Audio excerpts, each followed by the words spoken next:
today we're going to be cooking and mixing drinks, and I have my very favourite partner in crime here, Trish Brew, drinks expert from Fever Tree. Trish is going to be talking me through the drinks. I won't have a recipe for that, so up to Trish to tell me what to do. I'm going to be talking Trish through the food recipe that we're making, and we can't see each other, so what could go wrong? What could go wrong, Trish? What could go wrong? A Paloma. Nothing like a simple, long, refreshing drink on a hot summer day. So what I love about the Paloma is it's very complex in flavour, but super easy to make and to drink. So you've got a couple of tall glasses in front of you. Oh, yes, I see. So grab those out in front of you. Grab a little slice of grapefruit there and rim the glass just around the top. Rim the glass, okay, like... that's how I would do it. I'm sure you're doing great. And you've got a little salt dish there, so we're going to grab a little bit of salt. Now, salt is optional on a Paloma, but I absolutely think that it makes a huge difference. Okay, so now obviously salt rim, so I put that into the salt. Yes. Oh, that looks fancy already. Oh. How fun. Now, next grab our tequila there. Now, you have a little jigger. A jigger. Yeah. What is underneath. a jigger? Oh my God. A jigger, yes, to measure. Though, if you are doing this at home. Okay, so the bartender's measuring cup. And is it the big part or the small part of the jigger? Well, choose your own adventure. Because you're making this drink for me, I would use the big part. I was going to use the big part even if you said the small parts. Next, we're going to add the ice.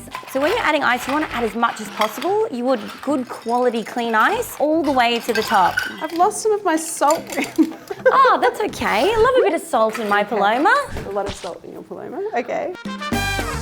Now next we're going to add the most important part of this drink, and that is the grapefruit component. So we've got this beautiful Fever Tree pink grapefruit soda in the ice bucket there. I love this one. This is one of my favourites. I love this one too. It's low in calories as well, so it's good on the lips and the hips, I like to say. Oh, it's so pretty already. I love how you don't have to do a million things. Exactly. Nice and easy drinks is what we're all about at Fever Tree. Finally, you want to pop in a round of grapefruit, just as an extra bit of garnish there, and voila, you're done. Here you go, look, oh, I'm so excited. My gosh. Mine looks just as How easy is that? It's very easy. Oh, Cheers. cheers. I'm gonna taste mine. I'm gonna taste yours. Oh, exactly the same. How easy was that? You know what, you chose a very easy drink for me to make. Thank you, Trish. Thank you, Marion. The first thing we're going to do is a wonton cup. Now Trish, if you have a look to your right, there should be a packet with some wonton wrappers in there. Just peel off a few of these wrappers, maybe like 3, and put them on top of each other. You're also going to have a glass, and basically we want to cut circular shapes. So cut a circle, use the cup as your guide, out of your wonton wrappers. So I probably want about 12 of those. So you need to do a few different sets. Have you got circles? Have you got circles? That's the main thing. I have something that resembles a circle. Okay, so underneath on your second row, you should have a mini cupcake tray. And you want to take your little pastry brush that's to your right, dip it in some oil and brush about 12 of those little cups.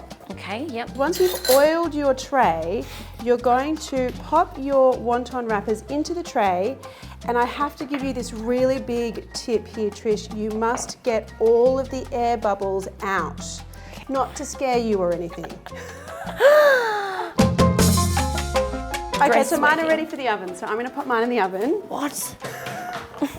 I think I needed a drink probably before the start of this. 10 hours later, we have 12 with a lot of air bubbles in them. Enjoy. Okay, Trish, so you should have some really cute little cocktail wonton cups. Have you pulled one out and have a look? They should be a little bit crispy, very light. Oh yeah, they don't look half bad. Yeah, nice, huh? Okay, now we need to do a bit of prawn business here. So let's get our burners from underneath. There's a pot of water and a burner. There should also be some prawns hiding under your bench too. Have you found prawns, Trish? I just found the pot. Now, how are you at peeling prawns? This will be the first time. Literally the first time you've peeled a raw prawn? Indeed, yes. Okay, So pick up that delightful looking prawn out of your bowl, the one with the head, and you want to twist the head so that the head comes off the body, basically. Oh, okay. And then you want to peel off the shell from the body of the prawn. How are you going with that peeling, Trish?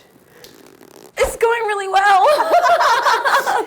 Now I am just slicing through the back of my prawn here and pulling out what is commonly known as the poo shoot. Oh, There you it go, comes poo out shoot. so easily. We want to pop them into your boiling water now. So I'm doing about like 8 prawns in here. Prawns don't take very long, so you don't want to overcook them, but you also don't want to undercook them.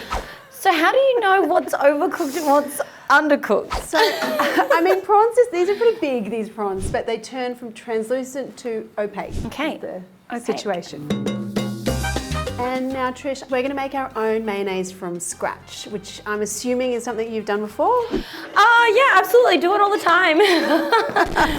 First of all, grab your eggs. I want you to separate your eggs. The egg whites into one bowl, yolks into the other, please. I feel like, you know, being a bartender, we do these for cocktails like sours a bit, so this might be the one thing that I don't stuff up. Okay, nice, nice. Fingers crossed. Now, once you've got your egg yolks, what we want to do is start emulsifying. So, egg yolks into your large glass bowl, and then on your little tray of ingredients, there's a few things. First of all, there's some Dijon mayonnaise, which is the light yellow pasty looking thing. It's so weird that I can't see you. Pasty looking thing. It's yellow mustard, Dijon mustard. Yep, I know. Okay. Yep. There's a yellow liquid near it. That's yuzu juice. I don't know, what would you describe the flavour of yuzu as, Trish? Because I'm like, it's sort of like lemon lime with a hint of like orange. Absolutely. So like almost like mandarin and lemon and lime together is how I taste it. Perfect. I think that's the perfect. I'm hearing rattling. Am I not doing something I'm supposed to be Yes, doing? so I actually already added my Worcestershire. So now you should have egg yolks, Worcestershire, yuzu, and mustard, and you should be whisking.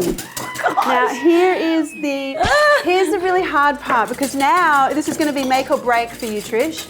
So I want you whisking with your right hand. Right hand, yeah. Yep. And then I want you to grab your vegetable oil, which is in the tall glass container, and very slowly, almost drop by drop, I need you to add a little bit of that oil as you whisk. I feel I'm hearing silence. Well, from is it meant to coagulate? It's meant to emulsify. And then the small little ceramic jug has olive oil in it. Are we okay? How is your mayonnaise okay? It's meant to look like mayo, is it? It should really look like mayonnaise. It should be thick and creamy. And then you just want to season with a little bit of salt. Oh, look at that. It should be looking really beautiful right now. Is yours looking beautiful? You look so good. This is the kind of texture that we're after here. That nice, thick mayonnaise texture. So I am ready to do all of my assembly now. Take out your little cups. So we're going to load these up. We want a little bit of lettuce first of all, and you want really cute little dollops of mayonnaise going in there on top of your lettuce. The best thing about this is that I get to eat yours and you have to eat mine. Okay, prawns on top. Avocado next. I feel like my cups are too small for what I'm trying to achieve. You're gonna need a knife and fork for this meal. Now here's a tip, go all gung-ho with your garnish, so your coriander, by sprinkling on your board, so when you go to put it on the plate, everything looks neat and tidy. And then I'm going to just, on every other cup, put a little red chilli, just so that everyone who doesn't want chilli doesn't have to have it. And then I'm going to put a little bit of extra mayo in my little bowl here. Okay, well there you go. Well, I know we're doing this fabulous challenge today, and I thought I would do a challenge within a challenge wherein I'm going to get us to make the most delicious vodka lemon soda that you've ever tasted. Well, I like the sound of that. Firstly, we're going to put our vodka in.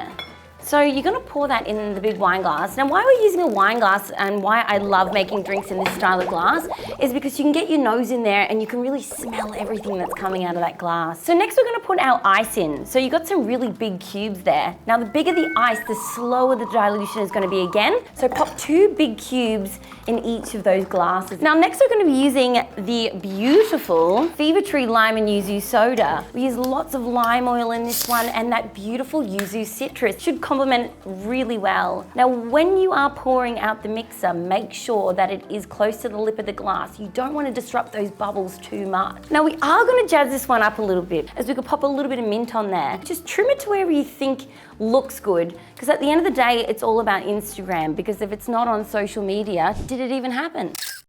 Next we are going to add a secondary garnish. I really love the idea of this. So grab your cucumber and you're going to slice it right from top to tail. Okay, all so right. a really long slice of... Really long slithers there. Okay. And you're going to roll it up, curl it up, make a little bit of a cucumber rolled up ribbon there and you're going to pop that right on the top of the drink. And it's going to give you that beautiful cucumber aroma, but it's not going to disrupt the flavour of the drink too much. I don't know if I'm rolling this correctly. I feel like my cucumber ribbon is not Instagram worthy. But, oh wow, look at that. Oh, I think that's nice. Well, I can't wait to see yours. Shall we compare? Yes, please. Okay, here you go, Trish. You try one of those. Oh, and you try one of those. I'll try one of yours. It's delicious. Oh my God. Your mayonnaise is beautiful. Wow, the flavour, the crunch, so many things going on there. I'm kind of nervous to try mine. Does anyone else want to? Yeah, you try it. It's beautiful. All right, I'll give one a go. Yeah, see, it's the same. A bit chewy. What's it like with the drink? Let's have a look. I tell you what, the yuzu and the yuzu, it's really That's good. really good. It's really good. It's literally just like it's just summer. It's so easy to make. I'm going to be entertaining with this all summer long. That's amazing. Yeah, thank you so much for joining me, Trish. I always learn so much whenever I have Trish around, teaching me the expertise of drinks. Thank you so much, Marion. Thanks so much for having me. Delicious combination as always. Best chef ever. That's nice. Thanks, Trish.